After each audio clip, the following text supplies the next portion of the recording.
Hi, I wanted to share a story with all of you about how the universe conspires to give you what you want if you want it badly enough. This happened about 25 years ago when my husband and I lived in the US.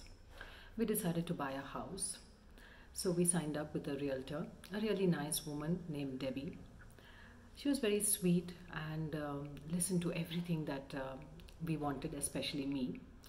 She said she would take us for drives along different areas where we would potentially find a house. So as we were driving one day, my eye caught this really beautiful kind of old house nestled in between 4 acres of forest with a beautiful front yard. And the house didn't look in very good condition, but it was brick.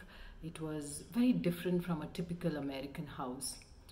And I looked at her and I said, Debbie, this is the house that I would love to live in. And she just laughed at me and said, okay, let me look at it.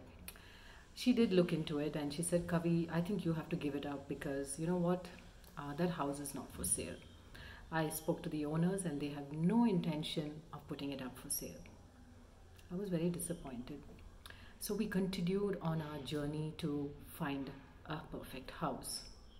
But all along, this house was in my mind. I dreamt about it. I could visualize my children playing in the front yard. I just about could just see us living there and raising our kids. So every time she found us a house and she said, this is perfect, I said, no, it doesn't come close to that house that we saw on Mount Vernon. And she kept telling me, Kavi, give it up. It's not going to happen. But then you know what? One Friday evening, she called me and she said, guess what, Kavira? I said, what? She said, you know that house that you've been dreaming of? It just went on the market. We were on the phone. I was just quiet for some time. And I said, Debbie, what are you saying? You told me that they don't want to sell. But she said something very unfortunate happened.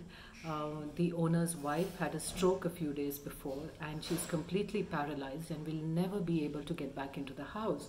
And they're moving into another facility. And so they put up the house on the market just about an hour back. She said, what do you want me to do?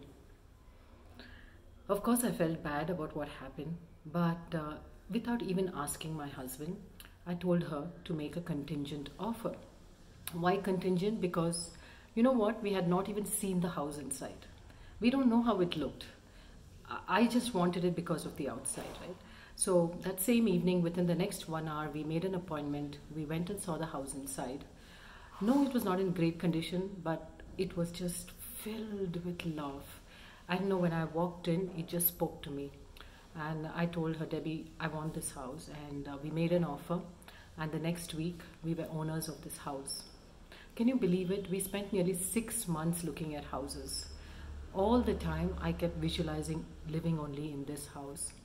Back then, I did not know the power of intention, power of visualization, power of self-talk, or the power of positivity. But still, I used all these 4 powers to get into a house that I had dreamt of for so long. So my dear friends, I'm telling you, when you want something so bad, think about it, feel it, want it, taste it. It will be yours. I truly believe in that, and ever since then, I have used this power of intention and positivity to manifest many things that mean a lot to me. So if I could do it, you can too. Thank you.